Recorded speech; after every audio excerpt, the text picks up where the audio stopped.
গল্পটি হলো এমন একটি রাশিয়ান সৈনিকের যে রাতারাতি একটি ভীতু সৈনিক থেকে রাশিয়ার বিখ্যাত ভুতুড়ে স্নাইপারে পরিণত হয়। সে একাই জার্মানদের রাতের ঘুম কেড়ে নিয়েছিল এবং তার স্নাইপিং স্কিলের মাধ্যমে দ্বিতীয় বিশ্বযুদ্ধে অনেক জার্মান সৈনিকদের হত্যা করে বিখ্যাত হয়ে উঠেছিল। এই মুভিটি দ্বিতীয় বিশ্বযুদ্ধের একটি সত্য কাহিনী থেকে অনুপ্রাণিত হয়ে বানানো হয়েছে। তো চলুন ওই ভুতুড়ে স্নাইপারের কাহিনী শোনা যাক। গল্পের শুরুতে আমরা ভ্যাসিলি নামের একটি বাচ্চাকে দেখি যে তার দাদার সাথে জঙ্গলে স্নাইপারের ট্রেনিংয়ের সাথে সাথে নেকড়ের শিকারে এসেছিল। তার দাদা চারা হিসেবে নিজের ঘোড়াটিকে দূরে এক জায়গায় বেঁধে রেখেছিল। তার দাদা তাকে শিকারের কৌশল শেখাতে থাকে। যতক্ষণ না শিকার তাদের জালে না ফেসে যায় ততক্ষণ পাথরের মতো তাদেরকে অপেক্ষা করতে হবে। কিছুক্ষণ পর তারা একটি নেকড়ে দেখে যেটা ঘোড়াটিকে শিকার করার জন্য এই দিকেই আসছিল। নেকড়েটিকে এই দিকে আসতে দেখে তার দাদা ফায়ার করতে বলে। ভ্যাসিলি সাহসের সাথে সেই নেকড়েটিকে একটি শটেই মেরে ফেলে এবং এখান থেকেই তার জীবন সম্পূর্ণ পরিবর্তন হয়ে যায়। 1942 সাল 20 সেপ্টেম্বর। পুরো পৃথিবী তখন দ্বিতীয় বিশ্বযুদ্ধের কবলে। জার্মানরা এই সময় পুরো ইউরোপে তাদের আধিপত্য বিস্তার করেছে। তাদের নজর এখন রাশিয়ার দিকে। রাশিয়াকে দখল করে এশিয়ার সবথেকে বড় তেলের খনিকে দখল করতে চায় তারা। কিন্তু জার্মানদের বাধা দেওয়ার জন্য সেই সময় রাশিয়ার স্ট্যালিনগ্রাড শহরে রাশিয়ান রেড আর্মি জার্মানদের সাথে যুদ্ধ করছিল। তবে জার্মানদের অত্যাধুনিক ফাইটার প্লেন, ট্যাঙ্ক এবং অস্ত্রের সামনে রাশিয়ান সৈনিকরা টিকতে পারে না। প্রচুর সৈনিকই মারা যায়। এই কারণে রাশিয়ান সরকার রেড আর্মির সাহায্যের জন্য সেই শহরে আরও সৈনিক পাঠানোর সিদ্ধান্ত নেয়। রাশিয়ান সৈনিকরা শহরের সাধারণ অসহায় মানুষদের শহর পুরোপুরি খালি করে দেওয়ার কথা বলে, যাতে সেখানে আরও সৈনিক জার্মানদের মুখোমুখি হয়ে যুদ্ধ করতে পারে। সেই ট্রেনে আমরা ভ্যাসিলিকে দেখি যে এখন বড় হয়ে গেছে। একজন দক্ষ স্নাইপার হিসেবে রাশিয়ান আর্মিতে সে যুক্ত হয়েছে। সেই ট্রেন তাদেরকে স্ট্যালিনগ্রাড শহরে পৌঁছে দেয়। নৌকায় করে নদী পার হলেই তারা যুদ্ধের ফ্রন্ট লাইনে পৌঁছে যাবে। রেড আর্মিরা ব্যাকআপ সকল সৈনিকদেরকেই নৌকা করে পার করতে শুরু করে। সৈনিকরা সেই যুদ্ধক্ষেত্রে পৌঁছে দেখে জার্মান সৈনিকরা শহরটিকে জাহান্নামে পরিণত করেছে। সামান্য কীটপতঙ্গের মতো রাশিয়ান সৈনিকদের তারা হত্যা করছে। এই মর্মান্তিক পরিস্থিতি দেখে তো কিছুজন নৌকা থেকে লাফ দিয়ে পালানোর চেষ্টা করে, কিন্তু রাশিয়ান অফিসাররাই তাদের সৈনিকদের জলের মধ্যেই গুলি করে মেরে দেয়। ঠিক তখনই কিছু জার্মান প্লেন সেখানে বম্বিং করা শুরু করে, যার ফলে অনেক সৈনিকরা নৌকাতেই মারা যায়। তবে কোনোভাবে তারা কিনারায় পৌঁছায়। সৌভাগ্যবশত ভ্যাসিলি প্রাণে বেঁচে যায়, তবে অনেক সৈনিকই মারা যায়। বাকিদেরকে দুইজন দুইজন করে টিমে ভাগ করে একজনকে বন্দুক এবং অন্যজনকে বন্দুকের গুলি দিয়ে তার সাথীকে সাহায্য করার দায়িত্ব দেওয়া হয় এবং ভ্যাসিলি শুধু বন্দুকের গুলি পায়। অফিসাররা তাদেরকে জানিয়ে দেয় যদি তাদের বন্দুকের প্রয়োজন হয় তাহলে তারা জার্মানদের হত্যা করে তাদের বন্দুক কেড়ে নিক, আর যদি একজনও নিজের কর্তব্য ছেড়ে এই যুদ্ধক্ষেত্র থেকে পালানোর চেষ্টা করে তাহলে তাদের সাথীরাই তাদেরকে মেরে ফেলবে। এরপর তাদেরকে ফ্রন্টলাইনের দিকে এগিয়ে যাওয়ার আদেশ দেওয়া হয়। রাশিয়ান সৈনিকরা যুদ্ধক্ষেত্রে পৌঁছানো মাত্রই জার্মানরা হামলা শুরু করে। ভ্যাসিলি লুকিয়ে লুকিয়ে সামনের দিকে এগিয়ে যেতে থাকে। তবে জার্মানদের এলোপাথারি গুলি এবং বমের সামনে টিকে থাকাটা রাশিয়ানদের মুশকিল হয়ে যায়। কিছু সময়ের মধ্যেই সৈনিকদের মনে হতে থাকে এই যুদ্ধে জেতাটা অতটাও সম্ভব নয়, যার ফলে তারা যুদ্ধক্ষেত্র থেকে পালানোর চেষ্টা করে। কিন্তু একইভাবে রাশিয়ান সৈনিকরা তাদেরকে মেরে ফেলে। এরই মধ্যে ভ্যাসিলির সাথীরও গুলি লেগে যায়। ভ্যাসিলি তার বন্দুকটি নিতে গেলে অন্য এক সৈনিক তাকে ধাক্কা দিয়ে বন্দুকটি কেড়ে নেয়। দেখতে দেখতে যুদ্ধক্ষেত্রে প্রচুর রাশিয়ান সৈনিকের মৃতদেহে ভরে যায়। চিল এবং কাক মৃত সৈনিকদের ছিঁড়ে ছিঁড়ে খেতে থাকে। জার্মানরা পুরো স্ট্যালিনগ্রাড শহরকেই কবজা করে নেয়। তখনই সেখানে একটি রাশিয়ান গাড়িকে দ্রুত আসতে দেখে জার্মানরা ট্যাঙ্ক দিয়ে আক্রমণ করে। গাড়িটি সেখানেই উল্টে যায়। গাড়ির ভেতর থেকে বেরিয়ে আসে একজন রাশিয়ান সৈনিক, নাম হলো ড্যানিলভ। সে রাশিয়ান সৈনিকদের খবরের কাগজ পৌঁছানোর কাজ করত এবং যুদ্ধ সম্পর্কে নানান কিছু নিউজ পেপারে ছাপাত। জার্মানদের তাদের দিকে আসতে দেখে ড্যানিলভ মৃত রাশিয়ান সৈনিকদের মধ্যে গিয়ে লুকিয়ে পড়ে, যাতে জার্মানদের মনে হয় সে মারা গেছে। জার্মান সৈনিকরা কাছাকাছি এসে মৃত সকল রাশিয়ান সৈনিকদের ওপর ফায়ারিং করতে থাকে, যাতে কেউ যদি বেঁচে থাকে সেও মারা যাবে। কিন্তু তার সৌভাগ্য ভালো ছিল, তাই একটি গুলিও তার লাগে না। তবে মৃত লাশের বাজে দুর্গন্ধের কারণে সে বমি করে দেয়। জার্মানরা সেখান থেকে যাওয়ার পর সে ধীরে ধীরে হামাগুড়ি দিয়ে এগিয়ে যায় এবং সেই মুহূর্তেই কিছুটা দূরে একজন জার্মান অফিসারকে দেখতে পায় যে সেই সময় গোসল করছিল।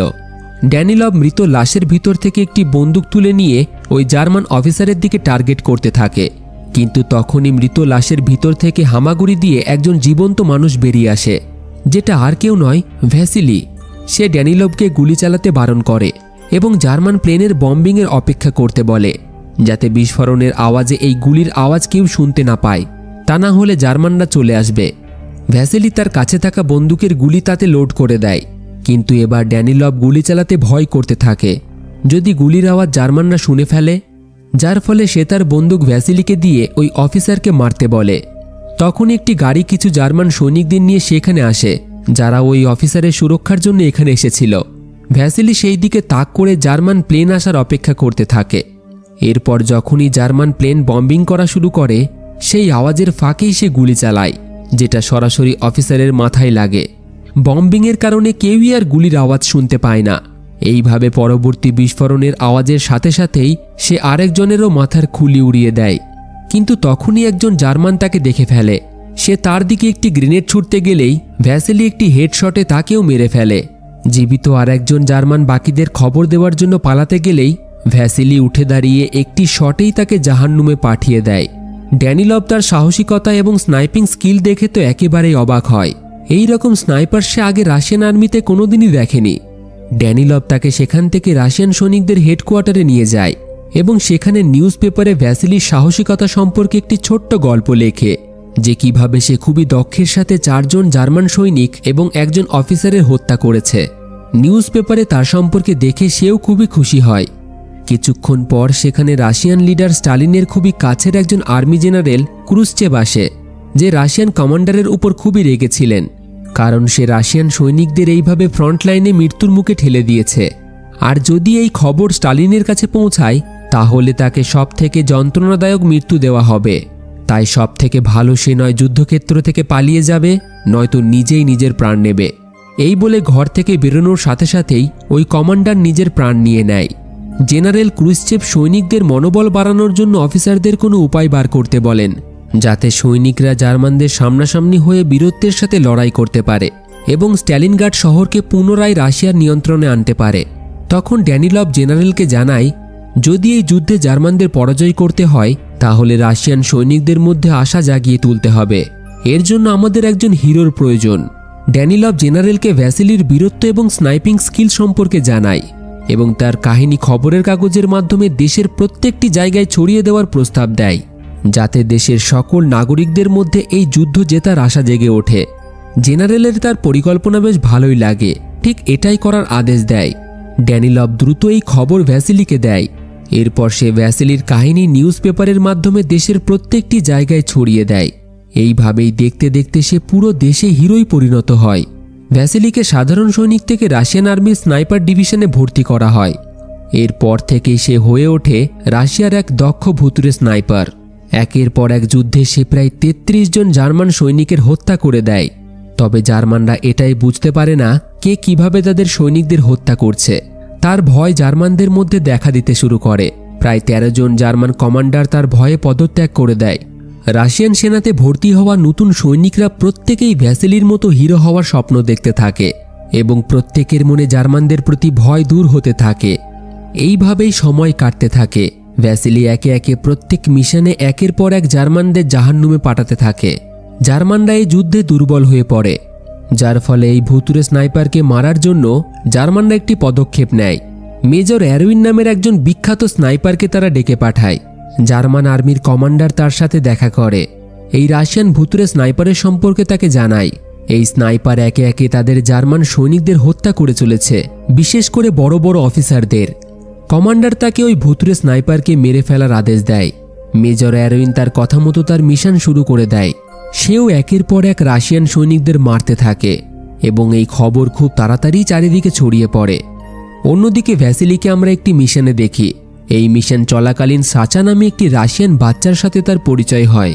সাচা ভ্যাসিলির খুব বড় একজন ভক্ত ছিল। তার কাছে ভ্যাসিলি হিরো ছিল এবং বড় হয়ে সে তার মতোই হতে চায়। তবে পেশায় সে জুতো সেলাই এবং পালিশের কাজ করত। সাচা তাকে তার বাড়িতে নিয়ে যায়, যেখানে তার মা ভ্যাসিলিকে দেখে খুবই খুশি হয়, খুবই যত্ন করে তার, কারণ আর যাই হোক তাদের হয়ে তো সে লড়াই করছে। কিছুক্ষণ পর ড্যানিলভ তানিয়া নামে একটি মেয়ের সাথে সেখানে আসে। তানিয়া জার্মানদের হাত থেকে সাধারণ মানুষকে বাঁচাতে সাহায্য করে থাকে। সেও ভ্যাসিলিকে খুবই পছন্দ করত, নিউজ পেপারে অনেক কিছুই শুনেছে তার সম্পর্কে। তো যাই হোক, ভ্যাসিলি কিছুটা বিশ্রাম নেয়।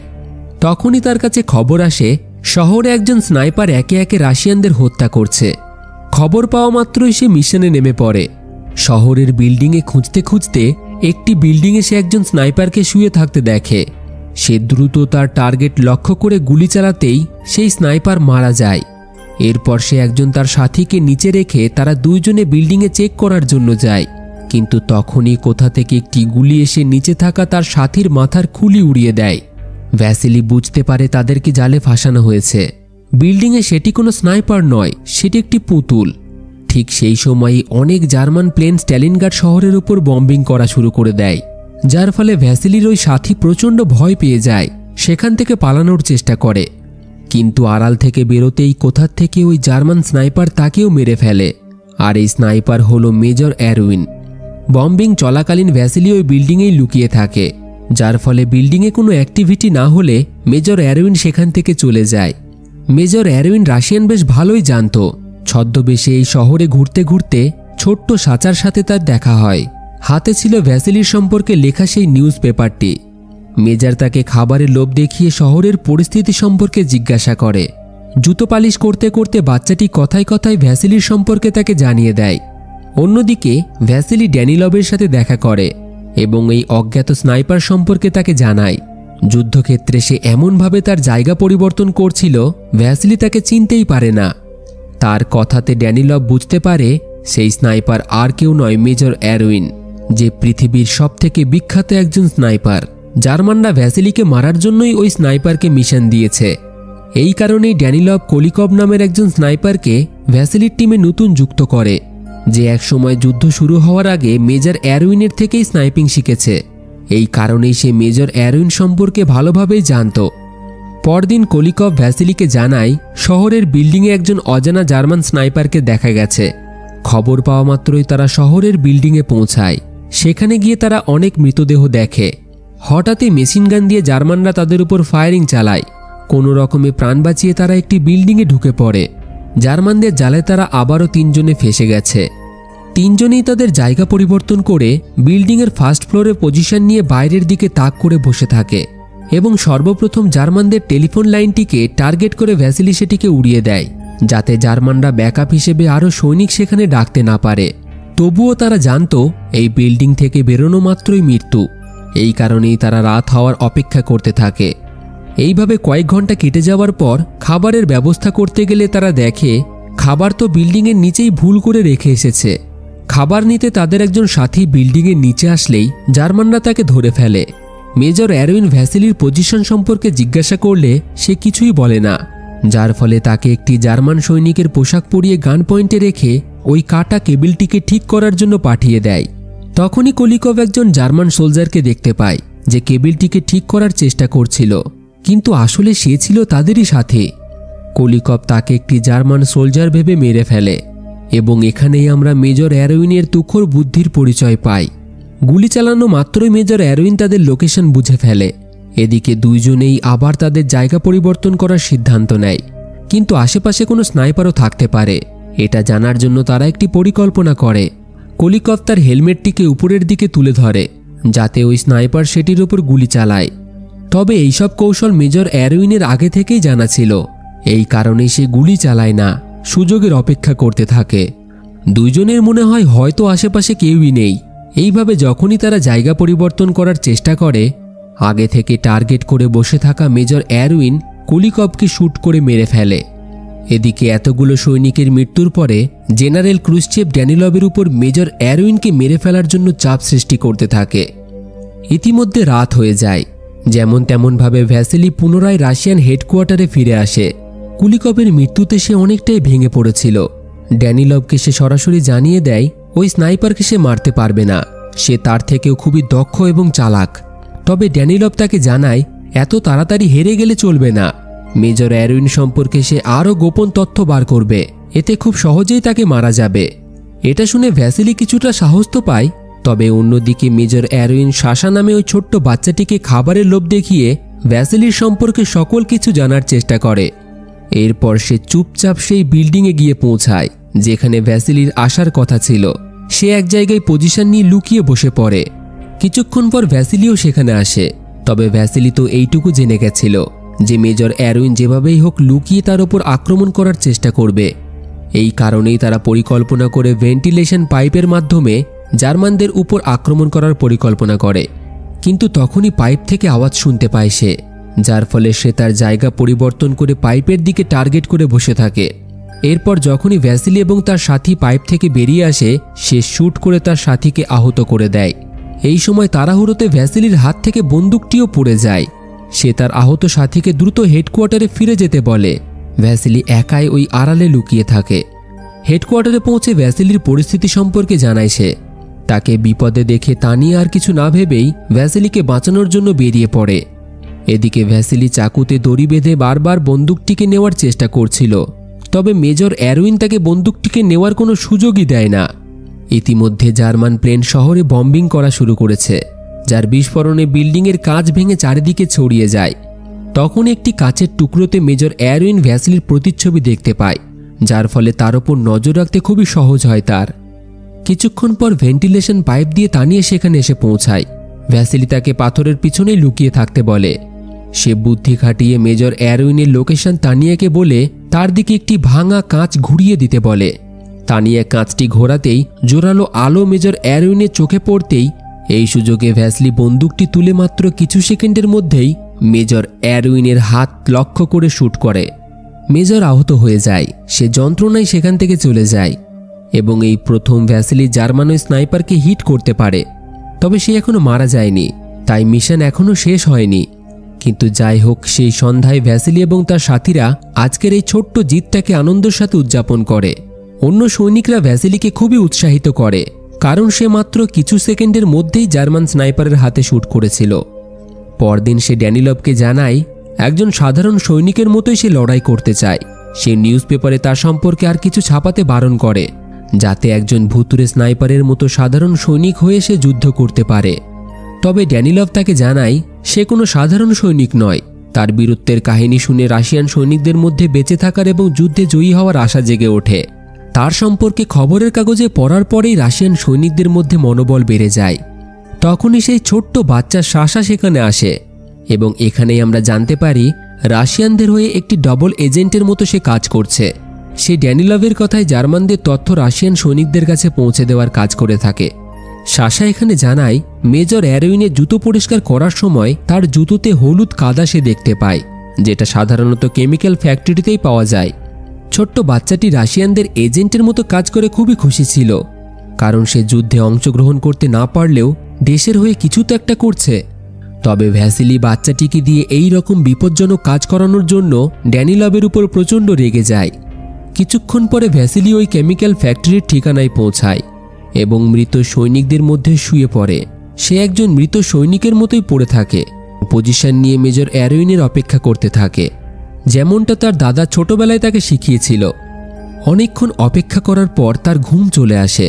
যখন সে গভীর ঘুমেছিল ঠিক সেই সময়ই মেজর অ্যারোইন একেবারে তার সামনে দিয়েই বেরিয়ে যায়, কিন্তু ভ্যাসিলি তো ঘুমাচ্ছে। কিছুক্ষণ পর একজন জার্মান সৈনিক মৃত সৈনিকদের মানিব্যাগ এবং প্রয়োজনীয় জিনিস চুরি করছিল। তখনই তার হাত ইভানের উপর চলে যায়, তবে ইভান মৃত হওয়ার ভান করে।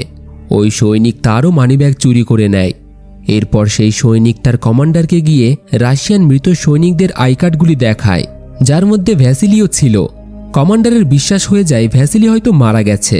তিনি মেজর অ্যারোইনকে ডেকে পাঠায় এবং ভ্যাসিলির মৃত্যুর খবর তাকে দেয়। আর এখন যেহেতু সে মারা গেছে, কমান্ডার তাকে এই মিশন বন্ধ করে চলে যাওয়ার আদেশ দেয়। কিন্তু মেজর অ্যারোইনের এই খবরে বিশ্বাস হয় না। তার মনে হয় সে এখনো বেঁচে আছে। এবার অন্যদিকে যখন এই খবর রাশিয়ান জেনারেলের কাছে পৌঁছায়, তার তো পায়ের নিচে থেকে মাটি সরে যায়। সে দ্রুত ড্যানিলভকে ডেকে পাঠিয়ে এই খবরটিকে চাপা দেওয়ার কথা বলে, কারণ এই খবর বাইরে বেরোলেই রাশিয়ান সৈনিকদের মনোবল একেবারেই ভেঙে যাবে। তবে এই কথাটি সে তানিয়ার কাছে লুকিয়ে রাখতে পারে না, কারণ সে তাকে খুবই পছন্দ করত। প্রথমে তো তার বিশ্বাসই হয় না, কিন্তু যখন পরে জার্মান রেডিওতে সে ভ্যাসিলির মৃত্যুর খবর শুনতে পায়, প্রচণ্ড ভেঙে পড়ে। অন্যদিকে মেজর অ্যারোইন যখন সাশাকে দিয়ে তার জুতো পরিষ্কার করায় তখন ভ্যাসলির মৃত্যুর কারণে তার চোখেও জল দেখে সে। এতদিন মেজর অ্যারোইন মনে করত সাশা জার্মানদের হয়ে রাশিয়ানদের খবর তাকে এনে দিত, কিন্তু আজ তার সন্দেহ হয়। এই কারণেই সে পরিকল্পনা করে সাশাকে তার পরবর্তী মিশনের লোকেশন সম্পর্কে জানিয়ে দেয়, কারণ সে জানত ঠিক সাশা এই খবর রাশিয়ানদের কাছে পৌঁছে দেবে। কিছুক্ষণ পর সেটাই হয়। এই খবর ড্যানিলভকে গিয়ে সে জানিয়ে দেয়। তানিয়া ভ্যাসলির মৃত্যুর বদলা নেওয়ার জন্য মেজর অ্যারোইনকে মারার জন্য বেরিয়ে পড়ে, কিন্তু এদিকে হঠাৎই কোথা থেকে ভ্যাসলি গোপনে হেডকোয়ার্টারে পৌঁছায়। তাকে দেখে ড্যানিলভ খুবই খুশি হয়, সে এখনও জীবিত আছে। হেডকোয়ার্টার থেকে যখন সে জানতে পারে তানিয়া মেজর অ্যারোইনকে মারার জন্য গেছে তখন সে তাকে বাঁচানোর জন্য ছুটে যায়। অন্যদিকে সেই লোকেশনে মেজর অ্যারোইন ভ্যাসলির অপেক্ষা করছিল। সেই সময় সে একজন স্নাইপারকে দেখতে পায়, যেটা ছিল তানিয়া। মেজর অ্যারোইন তার টার্গেট লক্ষ্য করে ওই স্নাইপারের বাইরে বেরোনোর অপেক্ষা করতে থাকে। তবে ঠিক সময় মতো ভ্যাসলি সেখানে পৌঁছায়। ভ্যাসলিকে জীবিত দেখে তানিয়া খুবই খুশি হয় এবং এই প্রথমবার সে যে তাকে ভালোবাসে এটা তাকে বলে দেয়। এদিকে ছোট্ট সাশা ওই ট্রেন স্টেশনে পৌঁছায় যেখানে আজ ভ্যাসলি মেজর অ্যারোইনকে মারার মিশনে গেছিল। মেজর অ্যারোইন তাকে হাতে নাতে ধরে ফেলে। মেজর অ্যারোইন জানত যদি ভ্যাসলি আসলেই জীবিত থাকে তাহলে একমাত্র এই বাচ্চাটির মাধ্যমেই তাকে গর্ত থেকে বার করা সম্ভব। এই কারণেই সে খুবই নির্মমভাবে সাশার হত্যা করে শহরের মাঝ বরাবর টাঙিয়ে দেয়। কিছুক্ষণ পর তানিয়া তার দূরবীন দিয়ে এই ভয়ানক দৃশ্য দেখে। ভিতর ভিতর সে প্রচণ্ড ভেঙে পড়ে। সে ছোট্ট সাশাকে ছোট থেকে বড় হতে দেখেছে। রক্তের সম্পর্ক না হলেও সে তার ছোট্ট একটি ভাই। এই নির্মমতা যে মেজর অ্যারোইন করেছে সেটা সে বুঝে যায়। তবে ভ্যাসলি তাকে শান্ত করে। সে তানিয়াকে কথা দেয় মেজর অ্যারোইনের হত্যা করে সে ছোট্ট সাশার বদলা অবশ্যই নেবে। ইতিমধ্যে জার্মান সৈনিকরা আবারও স্ট্যালিনগ্রাড শহরে আক্রমণ করে, যার ফলে সৈনিকরা দ্রুত শহর খালি করার আদেশ দেয়। ড্যানিলভ এবং তানিয়া সাশার মাকে নৌকা করে নদীর ওই পারে চলে যেতে বলে, তবে তিনি তো তার ছেলেকে ছাড়া যেতে চায় না। যার ফলে তানিয়া তাকে মিথ্যা কথা বলে যে সাশা রাশিয়ান সৈনিকদের সাথে প্রতারণা করেছে, সে জার্মানদের সাথে যুক্ত হয়ে গেছে। তবে সে তার মৃত্যুর খবর তাকে দেয় না। এরপর তারা দ্রুত নদীর পাড়ের দিকে এগিয়ে যায়। তবে তখনই নদীর দিকে যাওয়ার সময় একটি জার্মান মিসাইলের বিস্ফোরণে তানিয়া গুরুতর আহত হয়ে যায়। ডক্টররা তো জানিয়েই দেয় তানিয়াকে বাঁচিয়ে রাখা অসম্ভব। সাশার অসহায় মা তানিয়াকে নৌকায় তুলে তার ছেলের জন্য একটি চিঠি ছেড়ে যায় যে সে নদীর ওই পারে যাচ্ছে, সেও যেন তার মায়ের কাছে ফিরে আসে। অন্যদিকে ভ্যাসলি ট্রেন স্টেশনে মেজর অ্যারোইনের অপেক্ষা করছিল। ড্যানিলভ তার সাথে দেখা করে এবং তানিয়ার মৃত্যুর খবর তাকে জানিয়ে দেয়, কারণ তার কাছে খবর এসেছে তানিয়া নাকি মারা গেছে। ড্যানিলভ নিজেকে তানিয়ার মৃত্যুর জন্য দায়ী করে।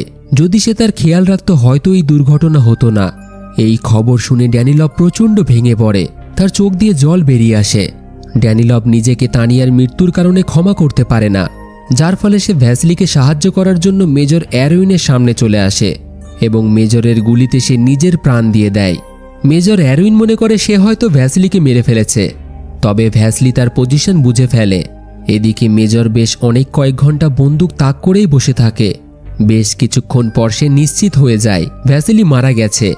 এই ভেবে সে বাইরে বেরিয়ে আসে, কিন্তু তখনই সে দেখে ভ্যাসলি তার দিকে বন্দুক তাক করেই দাঁড়িয়ে আছে। এবার শেষমেশ মেজর অ্যারোইন তার মৃত্যু স্বীকার করে নেয়।